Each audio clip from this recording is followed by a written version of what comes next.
Guys,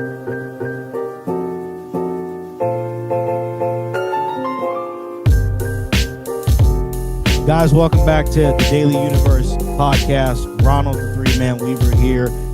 It's capstone season, graduation season, off-season talk, and the person that I've selected to highlight needs no introduction, but I'm going to give it anyway because I like to. Entering her 31st season at the helm of the BYU women's soccer program, the first and only coach of the program. There's not too many like that, guys, in the college landscape. 464 wins, a 75% win percentage. That's greatness. I call her the GOAT coach of BYU. She's had, she's 6th in Division I active victories, 11th in Division I all-time career victories, 13th, in the NCAA in active winning percentage. She's got the most wins among active female coaches. I like to get hyped about her. Four-time WCC Coach of the Year, 2-time Mountain West Coach of the Year, 2-time West Regional Coach of the Year, the WAC Coach of the Year. She's got so many accolades. 2019 United Soccer Coaches Regional Staff of the Year, so many. And as I said, she needs no introduction, but we have the wonderful, all-time great BYU women's soccer coach, Jennifer Rockwood. Coach, thanks for joining me today. Well, wow. I appreciate that introduction. It's very kind of you. I don't see that. I just, take one year at a time, but I'm happy to be here and happy to talk about our great soccer program and all of our great athletes and all of the fantastic people that make it happen for us. Absolutely. A lot goes behind the scene. We don't get to see that, whether that be those in the media, fans. There's a lot that goes into running this program, and you've done this for so long. Let's start here, though. What led you to take the BYU head coaching position back in 1995 when the program was transitioning to Division I? Well, I have a very unique story, for sure. I don't know that it can happen this way in today's world, but I played on the club team at BYU while I was a student. Played there for 4 years. During that time, we were a club team, and I think I had 3 different coaches during my 4 years. In fact, my senior coach at BYU is a friend of mine that coached a high school team that I talked into coming and helping us out. So after I finished playing and graduated at BYU, the extramural director, Raleigh Bester, asked if I'd be interested in taking over the team. So certainly nothing I planned on doing, but the timing was right. I had an opportunity to coach a high school team and start teaching at a private school here in Provo, and decided to, why not give it a shot. And I coached the club team for 6 years while I was teaching at a private school. And in 95, they decided to add the program. And I thought, why not apply? If I didn't make it, I just keep teaching and coaching high school, which I'd love to do. And if they gave it to me, I'd be off on a journey. And so, I think I always tell people I was young and cheap, and BYU didn't know a lot about soccer overall. But I had Elaine Michaelis and Lou Wallace who believed in me and gave me an opportunity in 1995 to get it started. You're definitely still young, and you're not cheap. I think definitely hey, my mom said you got to pay the cost to be the boss and to keep you around. Not going to get you in any trouble, but hey, you want to have good coaching, good personnel, you got to keep it around. So, talk about Elaine Michael. What role did that play, and has that played in your time at BYU, past, present, and then now going forward? Sure. I mean, obviously, Elaine was a big part of my early career. Lou Wallace was the administrator at that time, but she recently retired. And then Elaine, who was obviously one of the best volleyball coaches ever in the history of NCAA women's volleyball, she was my boss. And back in those days, BYU had a men's athletic department and a women's athletic department. And so Elaine was the head of the women, and she was my direct report. And obviously, I relied on her to kind of help me maneuver through the new sport of Division I soccer, new to the school, and really a new sport in general. And, I learned a lot from her, leading the way for women's athletics. And I had to go to her for a lot of questions on team management and how she did things, and watched how she led her team. And for sure, she was a big influence on me, and the main reason I was able to be at BYU and continue to stay there throughout her time until she retired. Relationships are a big part of our career, our journey, and the people influence us and help us, and definitely are part of where we're at now. What were you would say the biggest challenges in building your program? How were you able to overcome that in the early years? Yeah, I had been the club coach for 6 years, and during that time, it was alluded that we would be adding a Division One team at some point. So my goal was just to try and get our club team as competitive and as put together as possible for when and if that day happened. And I remember in '94, Lou and Elaine came to me and said, "I think it's going to happen." And so I was kind of an interim coach. I started traveling a little bit, recruiting, but we took our club team and added 6 recruits to it in 1995. So we had a kind of a head start. We didn't have to build a whole new team. We had a good, solid club team in place. Added some fantastic recruits that first year and got off to a pretty good start. Um, I think we were like the second best new team back in 1995, 96, 97 is when the NCAA added a lot of women's Division One soccer programs. There was a few at that time, and now we're up to almost 350. So I think just for me being a very young coach, BYU not having the sport before, I remember thinking, what in the world did I get myself into, for sure. Um, and had to just kind of learn as I went. Again, being new, inexperienced, I relied on a lot of different people. As I mentioned, Elaine and Valentine was also one of my mentors. She was one of the top NCAA women's tennis coaches at that time in the country, and so I had two of the best women coaching Division One sports. Right there supporting me and helping me.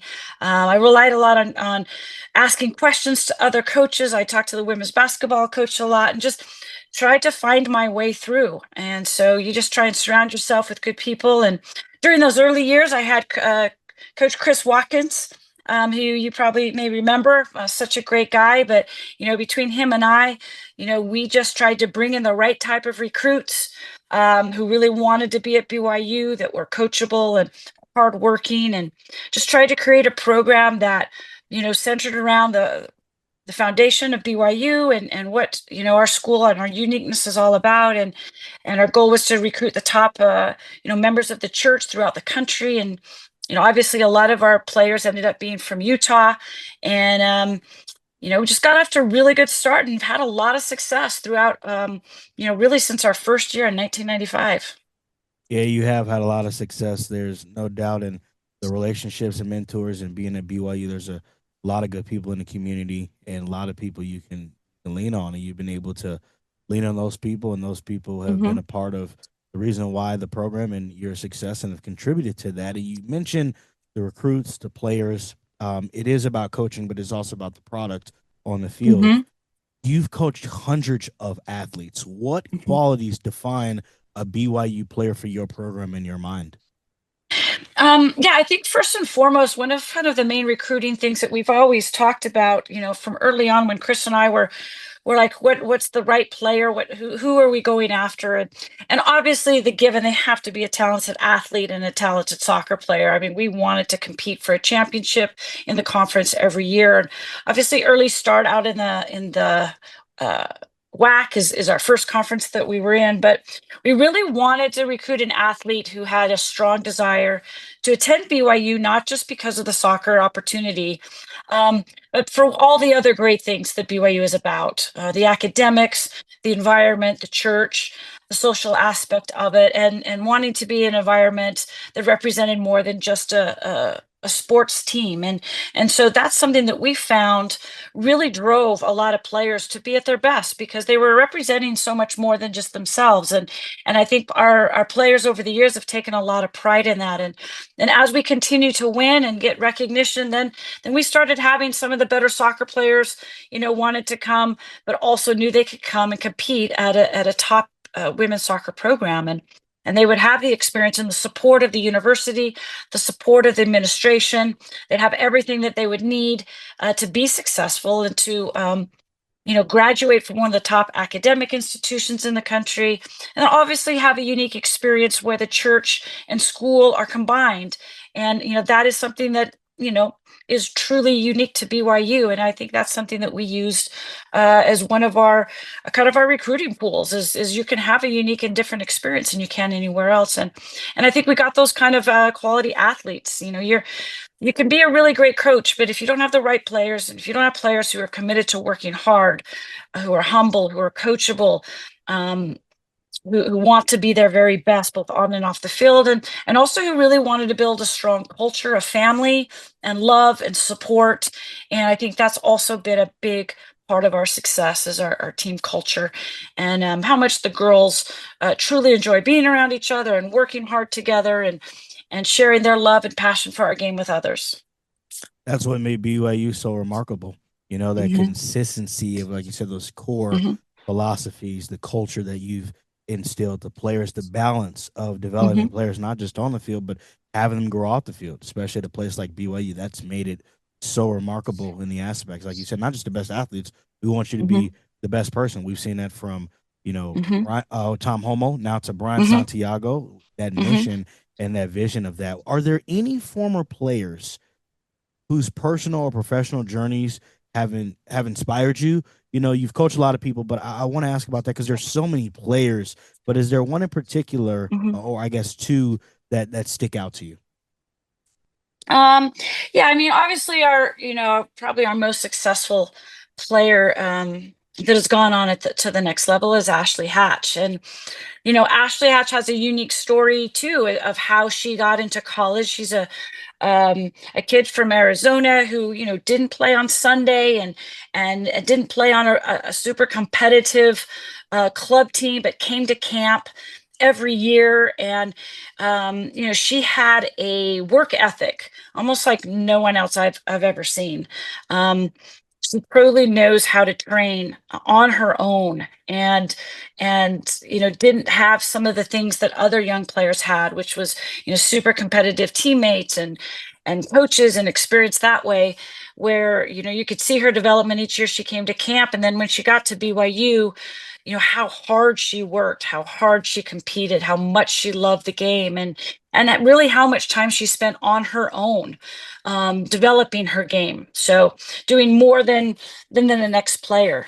And it's just so rewarding to see the success that she's had, because I know and her teammates know just what a great person she was, what a great teammate she was. And she just led by example, and just worked so hard. And so it's been fun to see all the success that she's worked so hard for it and deserved so well. Yeah, she's had a great career. Hmm. And I know I'll try to make this the most positive what I'm about to say, but it was painful Hmm. to not see her have that Hmm. opportunity on that team, Sure. as we know a few years ago Hmm. of how hard she's worked in her story and the journey. But Yeah. that was a heartbreaking one, I think, for not just maybe Hmm. for you personally from coaching her, the program, the Hmm. university from the standpoint. I think definitely her family, Hmm. Hmm. fans. Sure. It's tough with those things Hmm. at that level. So, but even without that, she's Hmm. had a great career, like you said. And when Ashley played, it was obviously a different time, and the Hmm. game has evolved. Have you had to Hmm. adapt your coaching style as the Hmm. game, college athletics, everything's evolved? Oh, absolutely. I mean, the game uh, has just grown a lot. We get young players now coming in that have had great experiences with professional youth coaches. A lot of these kids are getting, they travel all over the country to play from the time they're 14 and 15. And so they're coming in better, smarter, even more hungry. And so, yeah, we've had to be better each year. I think as a coach, you evaluate each year, you see, things that worked. You're always evaluating how you can do better, how you can impact the players and help them on their journey. But yeah, the game has evolved, and we have too. And especially with the addition of my new staff that I have right now, Brent Anderson, Steve Magleby, and just recently Tasha Bell. They've brought in a whole other level of tactical and technical ability to pass on to the players. And I think our game has gotten a lot better, a lot smarter. We're trying to play the game, where sometimes in some of the college teams we're seeing are trying to get results, and so they play a little bit more direct. And we're really trying to play the game in a true possession attacking style that allows for creativity and a combination play and a fun game to watch. We always tell the girls, if you want the fans to come, we've got to play a fun, pretty style of soccer, and we got to score a lot of goals. And that's what I think we've been able to do for the most part. And we just continue to try and get better at it and help our players evolve and prepare them for the next level if that's what they truly want to do. And we've had a lot of success in that, especially a few years ago when we had 6 girls drafted to play in the NWSL. It was a really exciting time. But there's been so many great players over the years that have paved the way, and has put us in a national spotlight. And I think the players that come in take great pride in that and feel the pressure to continue that and want to be a part of a team that can say that they were one of the top teams in the country. Absolutely. You're talking about the game right now as we're here on the Daily Universe podcast with Jennifer Rockwood, who I call the GOAT, discussing her career, the game of soccer, all things related to not only her career, but the program of BYU women's soccer. How has the move to the Big 12 shifted the competitive landscape for BYU? Well, for sure, it's an exciting time for athletics at BYU. And you first kind of think of how much it is impacted our football and our men's basketball team, and ultimately, the more successful and the better that they do, it helps all of the other teams that they help fund and support by their success. So I think all of us coaches are excited for that. And then obviously within our own sport, we were fortunate to be in the WCC. That was a very strong soccer conference with the likes of Santa Clara and Portland and Pepperdine and other schools that have a great history. And so I think we were very well prepared in the WCC to take that next step to the Big 12. And so we've really enjoyed it. It's new places, new locations, new coaches and styles. So we've only been there 2 years. We still have a lot to kind of get used to. When you're in a conference for as long as we've been in the WCC or even in the Mountain West, you kind of have a familiarity with the teams and coaches, and so we're still learning. There's still a lot to learn. I think better competition across the conference, top to bottom. Certainly, anything can happen on any given day, and it's exciting to go to new places, new facilities. The Big 12 has tremendous soccer facilities, and it's great to go to see where soccer is very well supported and funded, and teams like us that are trying to have a national impact and relevance. And I think all of us have that desire to one day win a national championship. And I think the Big 12 will help all of us with that exposure and that ability and competitive conference to do that. It's definitely a competitive conference, no doubt. And you guys have come into the conference, already hit the ground running. You've had success, had obviously a bunch of success in the WCC. We know what that led to, the 2021 run, and then you return in 2023, just a few years later. That 2021 run was historic. What did that experience mean to you as a coach? Well, I think as a competitive coach, you always want to get to that highest level. And, we over my career, our program, we've been very close on many occasions to getting to that Final Four, but it kind of got tripped up at the Elite Eight or even a tough Sweet 16 matchup, whose teams, seems like a lot of times the team that knocked us out of the tournament went on to the Final Four or even won the national championship. So, I think the year during COVID when Santa Clara won the championship, we won the NCAA tournament. I think that's when we realized that if a team like Santa Clara, can do it, why not think that we have that opportunity? We had gone into the WCC and kind of dominated, if I can say that. And so Santa Clara has a big history of Final Four appearances and and they'd had 2 national championships now. And if we can compete with them every season at this point, why not us? And I think that team kind of took that to heart and really pushed for that. We had some really special seniors. I think anytime you make a big run, it's important to have that senior experience and that senior leadership, led by Kayla Coulihan Clough and Cassidy Smith in goal. And you had a great combination of some senior leadership and then some very young players. And those young players got that experience and brought us back their senior year in 2023. And so, just amazing run. And so much of that is confidence and leadership and that experience. And I think now that these younger players know that we've done that and been a part of it, they aspire to do that. And so our young group right now, I think, is finding out what it's going to take to get back to those type of matches in postseason. And so we have a goal this year to win the Big 12. It's a lofty goal, but it's a goal that we've had in our program every year, no matter what conference we're in. So, last year we were very young. But we still finished 4th in the Big 12 with the youngest team I've ever coached. Yeah. And so, we return a lot of players and have high expectations. So, that group of 2021, I think, has really set the standard for everyone that plays now in our program is knowing it, they did it, and let's see what we need to do to get back to that. Absolutely. You mentioned the young team from last year, but strives throughout the season. You saw the improvement game by game, season, and maybe not to the average fan or even a media person, maybe such as myself. But when you look at that, obviously, from a coaching standpoint, you see the improvement. What have you liked in this offseason from the girls from last season that have that experience, as well as new incoming? You got lots of young talent that just came in that fans should look forward to seeing. Yeah, we're really looking forward to the season. Last year, youngest team, so we had a lot of freshmen starting and playing.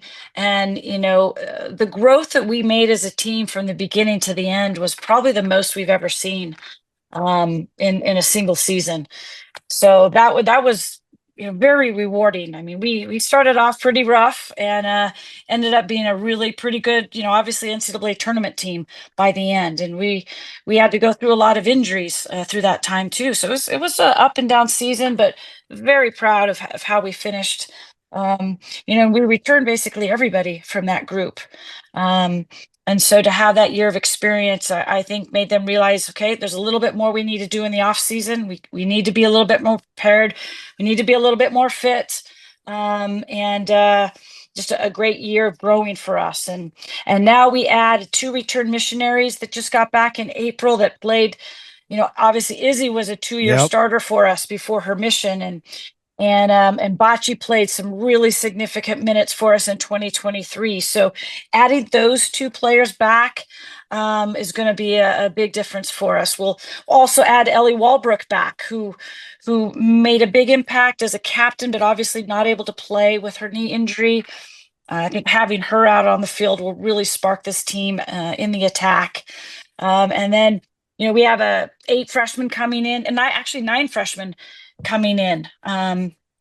And so 7 of them came early in January, so they got to train all semester with us and play in some spring games. And, it's a very, very talented group. And we've already had a lot of great experience together, went to New Zealand for a couple weeks. And so that team bonding and building that culture is already, I think, strong. And we can take that into our preseason that comes in 6 weeks, actually. So it's right around the corner. It's definitely right around the corner. The off season has been underway for a while. You guys had spring season first, and the off season, and and it's knocking on the door. That schedule, that non-conference, and conference schedule. It's only a matter of time before it's soccer season. You mentioned Ellie, Captain Walbrook. Rash, you have to plug the nicknames. She'll laugh at those.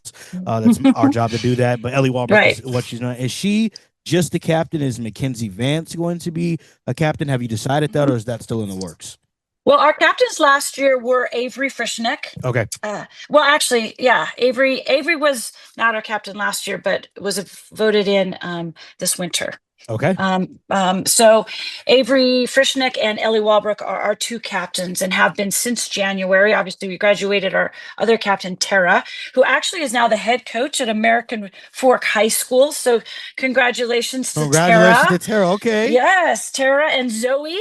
Zoe will be her assistant, who was a big player for us in 2023 as well. So, yeah, excited for them. But Avery and Ellie will be leading the group this year. You mentioned Mackenzie Vance. Obviously, she'll play a huge role. She's in our leadership council, and expect some great things for her. I thought her game really improved, particularly in the attack. And we're asking her to be more of an attacking player than she had previously been, and I think she's making good strides in that for sure. Yeah, I don't. I always tell people never envy being a coach. Mackenzie Vance, Ellie Walbrook, you mentioned Avery Mhm, Frischkanecki, Izzy mhm, Stratton's back, Bocce, mhm, Ali Fryer. I mhm, don't envy having to make decisions, and the income. There's a lot of talent mhm. on this Absolutely. roster, and I don't know.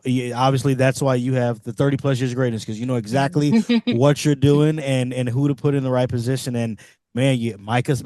I don't know where to Mhm, turn to when I look at this roster. It's mhm. great, and then also got to give a plug. Shout out to Addie Gardner, who's going to get married, guys. Shout out to her. Got to give her a Yep. plug as well. That was on social media. I tell you guys, Mhm. look at Instagram. Don't look at Twitter. Trust me. Maybe it's because I'm a little younger. Maybe that's how I know. But shout out to her. Got to give a plug for that. You mentioned a trip to New Zealand. Yes. That was great. Let's talk Yes. about obviously faith and leadership and personal growth. How Mhm, has your faith just influenced you to way the lead from your mhm. mentors over the years? Because faith plays a big role at BYU. It's not just all about athletics.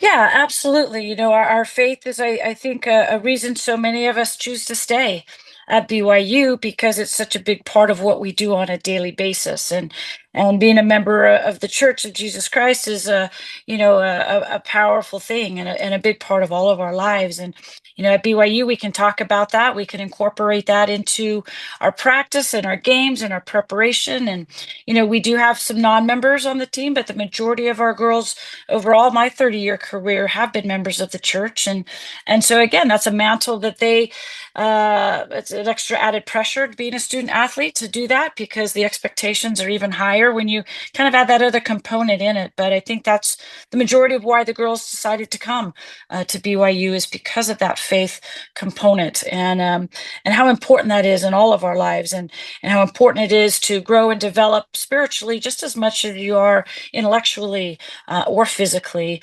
And trying to make sure we're taking a look at the big picture and how we grow and mature at a young age. I think most coaches will say that that's one of the most rewarding parts is to see young players come in and develop over their time in the program and really mature and grow and graduate and move on to bigger and better things and have left their mark and their impact on players and coaches and just kind of as it moves forward, we just keep moving forward. But I'm very blessed and fortunate to have had the career at the school that I graduated and went to and loved the most. And I've never had a desire to coach at any other institution. I think that's probably unique too.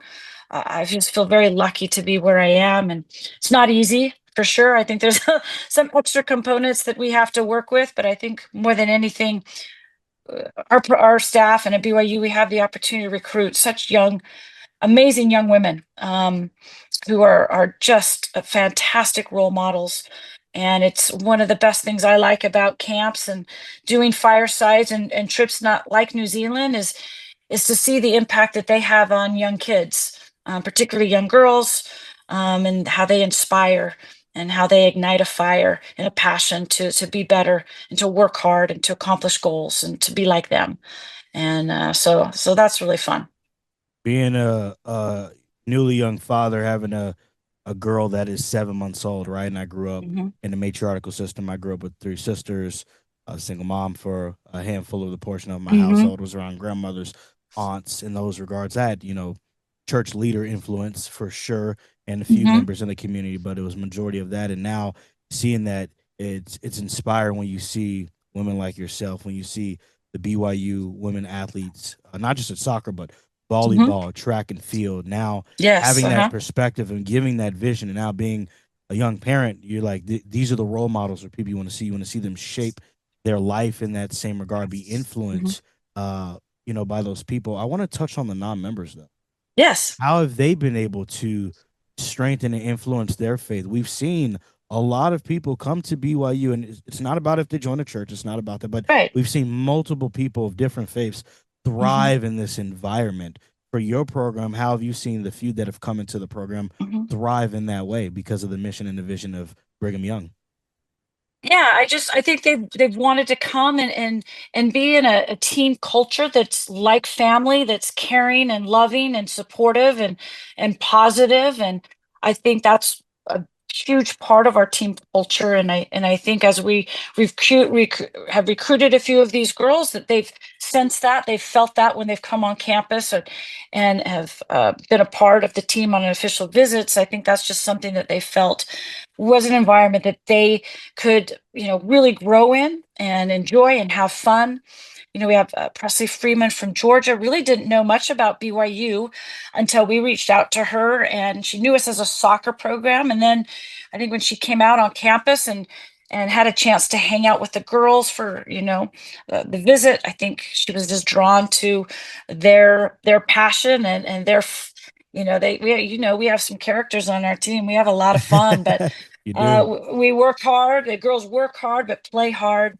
And I think it's just something that they've felt strongly that they wanted to be a part of. And we have Peyton Collins, a local girl who, has a unique story of how she came to BYU. She's a student at UVU, and we needed another goalie because of some things that happened. And, she found our way to us, and we're very fortunate and lucky that she's with us now. And as you mentioned, Mackenzie Vance coming from UCLA, she had a little connection with Brecken and Ellie Walbrook, and again, just had a great experience when she came and visited campus and hung out with our team, and just a culture that she really wanted to be a part of. And I think they've all really flourished so far since they've been here, and I know that they're enjoying their time and they're growing as individuals and looking forward to their future.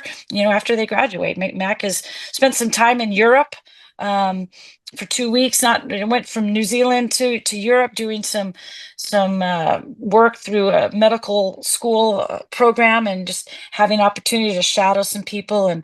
And so BYU does provide such opportunities after kids graduate, that the network that BYU has really opens a lot of doors. So just lots of positive things for any type of student athlete that is coming. First, I just got to give credit to Mackenzie Vance. Guys, I'm saying, is looking into the camera. This is not just soccer, this is any program. That I know LJ Martin on the football team is doing neuroscience to be able to Hmm. compete at a high level and get a Right. high level degree like that. When she told me what Hmm. she was studying, I was like, no, okay, yeah, you're definitely mentally tough and built different. It is Yes. difficult because when you think of BYU and the education and, like you said, the Hmm. opportunities it provides, Hmm. these programs are competitive. These are not just Absolutely. cakewalk. You have to really put in time in the classroom, and then you think of Hmm. lifting and practice and nutrition and their own personal work off the field. Hmm. Film, getting their homework done, study hall, travel, recovery. It's truly, I just am amazed, and it's remarkable for Mackenzie to be able to do all of that and still compete at the highest level, be a top performer in the Big 12 and in the country, and all the student athletes. I'm glad you touched on Hmm. that. Let's transition just back a little bit. You said Hmm. Tara and Zoe Zoe. are Hmm. now at American Fork. And I guess in general question, and for them Hmm. specifically, what advice do you give to young women looking to go into coaching or leadership roles in sports? Did you give any advice to them when you heard or got the call that they're going to be coaches now? Because you obviously have lots of experience. Well, yeah, I think because we run such a large camp, every summer we do 8 weeks of camp. The girls have opportunity to coach, from their freshman year. They're out there coaching, and I would say the majority of our players would be phenomenal coaches. There's no question, because they have coached during the summer. They obviously know the game. They're playing at the highest level. And we have a lot of girls that go on and start and coach. We've had lots of high school coaches over the years that are part of that. And I think it's just, someone like Tara, with coaching, you just have to coach to your own personality. You can't, just like we tell the girls, you're never going to be like so and so or play like so and so. You've got to find your own way through your own strengths, through your own personality, and how you do it. And Tara's going to be a great coach. She's a positive person that enjoys working with the youth, and Zoe's just those two together are a lot of fun. So they know how to work hard, but they know how to have a lot of fun, and just such great role models for the kids. And American Fork has a strong history and tradition of being super successful. And Tara's dad was a high school coach, so she's got a lot of people around her that she has access to. She actually worked camp for us this week, and I just told her, just call me anytime you have any questions, because I think what happens is girls find out there's a lot more to coaching than just being on the field with the team. It's a lot of time and energy off the field that really can make it special on the field. Yeah, it's a 24/7, Hmm. 364. Well, maybe I need to Yes. subtract all the days on Sunday and take that off. So it'd be like, maybe it might be like 299 or something like that, or $300. Like to say that Mhm. it's a blessing at BYU. Sometimes I think you guys might have played a Monday match here or there, but having the Mhm. Mondays off, has been very powerful. And obviously, of course, Mhm. conference weekend as well. Coach, wrapping up just the last few things. Appreciate all your time today. Let's go into as we finish out, and it's our job to talk about these things and push these, I like to say positive narratives, Mhm. agendas. What part of your coaching legacy are you most proud of? Wins, culture, player development, something as you're looking back on the 30 plus years? Yeah, I don't know if it's really one thing. I mean, obviously, as our job to be successful, to develop players and ultimately win games. And I think we've created uh, an environment for our players to come in a positive environment, to play at the highest level, to grow, learn, and develop on and off the field, and to win a lot of games, which is a lot of fun. But we always tell the girls, you're when you leave here, you're not going to remember the games necessarily. Maybe a couple big wins, but you're going to remember your friends and the activities and the fun times that you had, and the relationship that you build. And it's very rewarding for me to see how the girls stay in contact with each other. It's fun to see at camps them come back and bring their kids to camps. Hung out with a couple of alumni actually this week that had their daughters there, and that's really rewarding. It's rewarding to see players play at the highest level. It's been so fun and rewarding to see Kayla and Brecken and all those girls have great success, and follow them and see them come back and have great memories of BYU.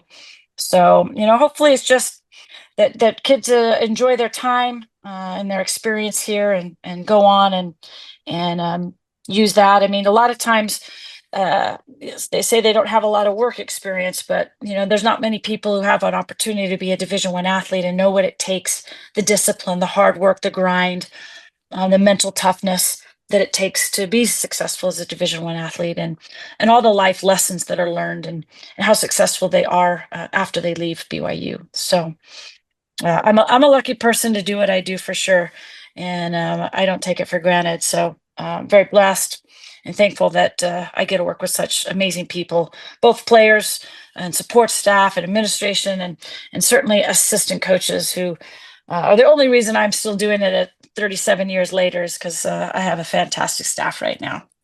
Absolutely. You have a fantastic staff. I've gotten to meet and talk with all of them. Hmm.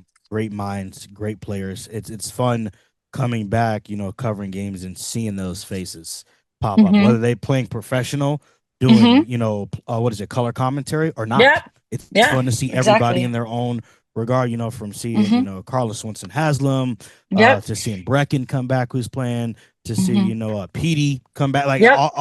everybody. Hmm. You can mention so many faces and names, and obviously those are ones that I've had the privilege to be able to get to have relationships with and cover and see at the Hmm. professional level.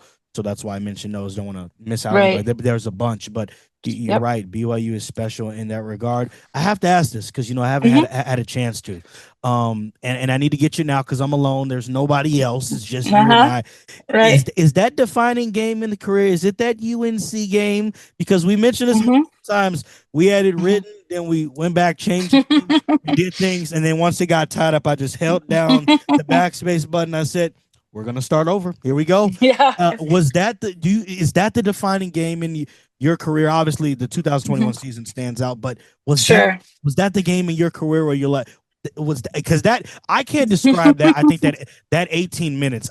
Right. I still can't describe it. I was like I was just present, guys. Right. I was present there. That's kind of how I felt too. I was just there. It's always exciting to play a big game like that at home, and then when you add the factor that it's Anson Dorrance in North Carolina, it becomes even a bigger event, I think, to play a team like that. And obviously, we didn't anticipate going down 1-0, let alone 3-0. And so, but I remember thinking, that I don't think anyone doubted. We were the leading scoring team in the country that year. We were averaging over 3 goals a game. And just, yeah, when that first one fell, I was like, we talked about at halftime, if we can get one, the momentum will shift and it'll shift hard. And it did. And, I thought, well, maybe we'll just need overtime. But, Liv Wade made that great move and that shot that she practices so many times to win the game. But yeah, that has to be obviously one of the most special games of my career, and of memory, because of coming back and scoring so many goals. I just got to show the highlight again this week to the campers, and so I get to watch it each week during the summer, and it's still just amazing that Yeah. happened. And it helped to drive in more national attention, I think, to our program, because I think everyone, you didn't have to be a Cougar Nation to be watching that game. I think we had a lot of sports fans watching that game. So that was fun. Hopefully we've got a few more big ones in us the next few years, as I wrap up my season, or my career at BYU. At some points, right? I mean, I've been talking about potentially retiring since Yeah, 2012. that's the next question. So, Like, so well, who what's that looking knows? like, Coach? Who What's knows? the future? A year at a time, a year or two at a time. So I'm really excited for these next couple years. And I think that we will have a very good, exciting team this year. And I think we'll even be better in 2026 as we gain more experience and add some more players.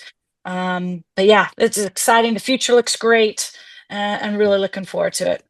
Looking forward to it as well. I know you're not gonna probably give me 40 years. You got 31, maybe not that, but I hope you can get to 30, 35. My wife likes to say even numbers only, Yeah. 36. So we'll see. But hey, Coach, you've had a great 30 plus year career. It's been great to be able to talk about it today. Highlighting Thank you. 400 plus wins. There's so much. I do have to ask just one final thing Hmm. before we let you go. How are you able to stay cool, calm, and collected on the sideline? Because I No, remember it's when I played hard. rugby. How do you do that? You have no celebration, no emotion. Even when you talk to officials, I'm like, man, she's very the three C's. Because I know I would blow up. You don't have any celebration. Even when the comeback was Yeah. coming, you were just like this. I was like, Uh, How is she keeping that inside right now? Please tell yeah. me how you're able to be so mentally just locked in on the game. Yeah. Well, I decided when I was younger coaching, I think the team kind of feeds off your coach's energy. And I think sometimes if you get too high, the players can get too high. If you get too low and frustrated, they feel that energy. And I've just tried really hard, particularly these last, 10, 15 years, to just try and be mentally tough. That's what we talk about with our girls. Don't let the highs get too high, the lows too low. Stay positive, stay confident. You can't control or do anything about the officials, even though we like to yell at them once in a while and feel like we get the shaft. But it's hard.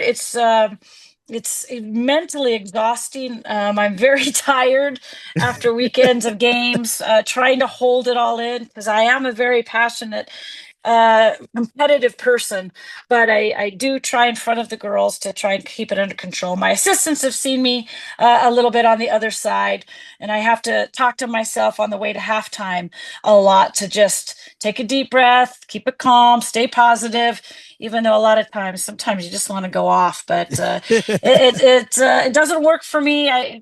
My teams don't react very well to that side of me, I have found. So just try and remain calm, remain present, And hopefully that allows them to do the same. But it is tiring. It is exhausting. So I believe it. You're not wrong. No broken clipboards like my dad in baseball. yeah. He'd break the clipboard and then he would just stand and watch and then remove himself and come back. And Yeah. like, I apologize. Yeah. That was uncharacteristic. He was back to our normal scheduling program, and that's how it goes. Coach, thanks for your time today. We will let you go. Catch up with you soon, and we will definitely be tuning in for the 2025-26 BYU women's soccer season. Awesome. I appreciate you calling and talking to me and talking about our program and players. Really appreciate all the support. Of course, always, guys. That does it for today's edition of the Daily Universe Sports Podcast. Ronald, the three-man weaver. Shout out to everybody that made this possible. Obviously, got to give a plug for the sports information director, Brenna Sion. Got to give her credit as well in setting this up, and of course, Coach Rockwood and everybody at BYU Athletics that makes this possible. That will do it. We will catch you guys next time here on a Daily Universe Sports.